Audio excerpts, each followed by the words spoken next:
কারণে মুসলমান আর কত বাহাদুরি, কোন দিন যেন আপনার ডাক এসে যাবে, কোন দিন যেন আপনার সিরিয়ালটা এসে যাবে, কোন দিন যেন কোন ভাবে আপনার মৃত্যুটা এসে যাবে, আমার মৃত্যু এসে যাবে বলার কায়দা নাই। দুনিয়ায় কত আশা, এইটা করব সেইটা করব, কত স্বপ্ন নিয়ে আজকে আমরা দৌড়িয়ে বেড়াই, কিন্তু স্বপ্নগুলো পূরণ হবে কিনা কারো জানা নাই।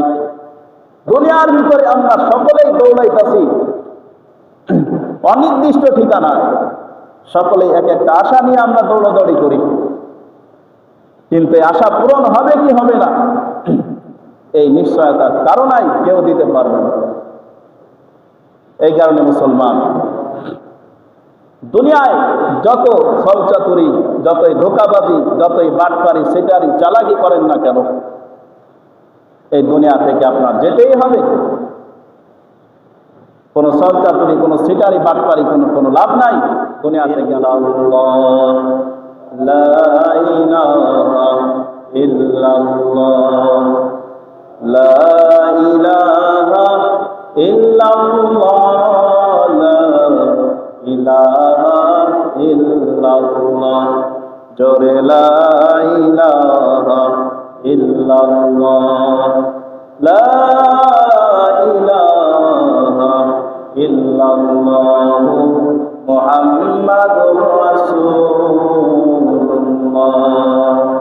সাল্লাল্লাহু আলাইহি ওয়াসাল্লাম।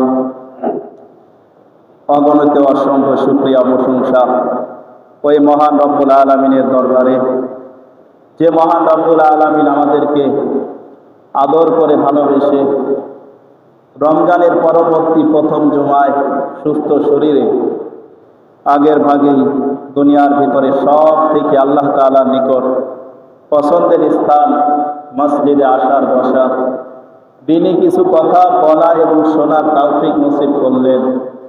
এই জন্য সেই মনিবের দরবারে সকলেই হৃদয় উজাড় করে ভক্তি সহকারে একসাথে তাল মিলিয়ে সকলে বলি আলহামদুলিল্লাহ। সম্মানিত সুধী, আল্লাহ তাআলা সুস্থ শরীরে আমাদেরকে রমজান মাস অতিক্রম করার তৌফিক দিলেন, এরপরে পবিত্র ঈদ উল ফিতর পালন করার তৌফিক আমাদেরকে দিলেন। ঈদ উল ফিতরের পরবর্তী জুমায় আল্লাহ তাআলা আমাদেরকে সুস্থ শরীরে আনলেন। এটা আল্লাহ তাআলার বড় দয়া, ইহসান এবং আল্লাহ তাআলার বড় কৃপা। এই ঈদের পরে এক সপ্তাহ যাইতে না যাইতেই অনেক মানুষ এই দুনিয়া থেকে বিদায় হয়ে গেছে। প্রতিনিয়তই দুনিয়া থেকে মানুষ বিদায় হয়ে যাচ্ছে, সিরিয়ালটা কোন সময় এসে যায় বলা যায় না। আল্লাহ তাআলা যে আমাদেরকে আরেকটা জুমা নসিব করলেন, এটাও আল্লাহ তাআলার বড় ইহসান। কত মানুষ রমজান মাস পালন করেছে, রমজানের পরে ঈদ উল ফিতর পালন করেছে, ঈদ উল ফিতরের ছুটি কাটাইতেছে, দেখা যায় আবার কাজে লাগার আগে আগেই দেখা গেছে ঈদের ছুটি শেষ হতে না হতেই অনেক মানুষ দুনিয়া থেকে বিদায় হয়ে গেছে। আছে না নাই? ঈদের পরে এক সপ্তাহ যাইতে না যাইতেই, ঈদের ছুটি শেষ হতে না হতেই অনেক মানুষ দুনিয়া থেকে চির বিদায় নিয়েছে। এই যে গত বুধবারের একটা ঘটনা, আমরা যারা ইউটিউব ফেসবুক চালাই তারা আমরা অনেকেই দেখেছি। দৌলতদিয়া ফেরিঘাট ৩ নম্বর ঘাটে কি দুর্ঘটনা ঘটেছে আমরা সকলেই অনেকেই জানি। ঈদের ছুটিতে গিয়েছিল গ্রামগঞ্জে, বুক ভরা আশা নিয়ে মানুষেরা ঈদের ছুটি পালন করার জন্য বাড়ি গিয়েছে। রাজবাড়ির ঘটনা। ঈদের ছুটি শেষ করে আবার ঢাকায় ফিরতেছিল বড় আশা করে, বুক ভরা আশা নিয়ে আবার ঢাকায় কর্মজীবনে আবার তারা পা বাড়ানোর জন্য বাসে উঠে রওনা করছে ঢাকার দিকে। কিন্তু কে জানে রাস্তায় তাদের জন্য আজরাইল দাঁড়ানো, কেউ জানত না। বড় আশা করে বাসের ভিতরে উঠল সকলেই। ঈদ ব্যস্ততা শেষে আবার কাজে লাগবে, আবার কাজের মন দিবে। ঈদের ছুটি শেষ করে সকলেই আবার ঢাকার দিকে রওনা। বাসে করে যখন আসতেছে, ওই যে দৌলতদিয়া ৩ নম্বর ফেরিঘাটে যখন আসলো, ফেরিঘাটে আসার পর বাসটা যখন ফেরির উপরে উঠল, ফেরির উপরে যখন উঠছে, ড্রাইভার বলে হেল্পারকে, হেল্পার বাসটা একটু ফেরির উপরে পার্কিং করো। ড্রাইভার সাহেব গাড়ি থেকে নেমে গেছে একটু চা খাওয়ার জন্য, কারণ সে মনে করছে ফেরিতে এখন উঠে গেছি, এখন তো আর চালানোর দরকার নাই। হেল্পারকে দিয়েছে, হেল্পার তুমি একটু গাড়িটা সাইড করো। সে নামছে চায়ের দোকানে চা খাওয়ার জন্য। হেল্পার যখন গাড়ি পার্কিং করার জন্য ফেরির উপরে গাড়ি স্টার্ট করছে, অমনি হেল্পার আর গাড়ি কন্ট্রোল করতে পারে নাই, গাড়ি চালু করছে একেবারে গাড়ি ফেরির উপর দিয়ে নিয়ন্ত্রণ হারিয়ে ফেরির গ্রিল ভেঙে একেবারে পড়ে গেল পদ্মা নদীর ভিতর। বাসের ভিতরে ১০০ যাত্রী ছিল। এক একটা গাড়িতে কমপক্ষে ৫০ জন যাত্রী থাকে, কমপক্ষে এর বেশিও থাকে। মুহূর্তের ভিতরে ফেরি থেকে ফেরির গ্রিল ভেঙে গাড়িটা পড়ে গেল পদ্মা নদীর ভিতরে। গাড়িটা যখন পড়লো সোজা অবস্থায়, মুহূর্তের ভিতরে ওই গাড়িটা একেবারে উল্টে গিয়ে পদ্মার ভিতরে পড়ে গেল।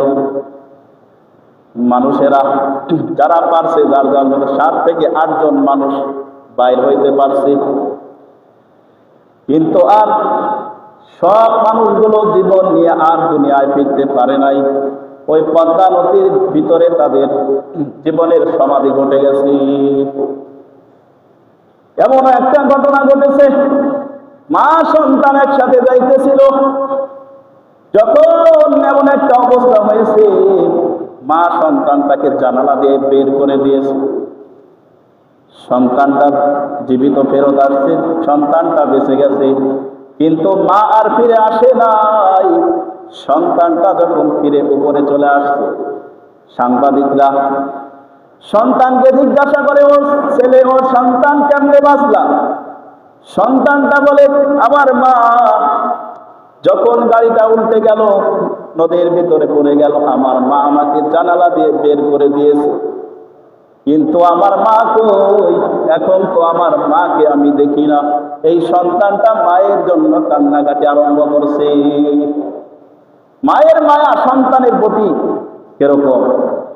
বাস একেবারে উল্টে নদীর ভিতর পড়ে গেছে, ওই সময় মায়ের চিন্তা, সন্তানের প্রতি দরদ, নিজে বাঁচে নাকি না বাঁচে খবর নাই, সন্তানকে জানালা দিয়ে বের করে দিয়েছে, নিজে কি হবে সেই কথা ভাবে নাই।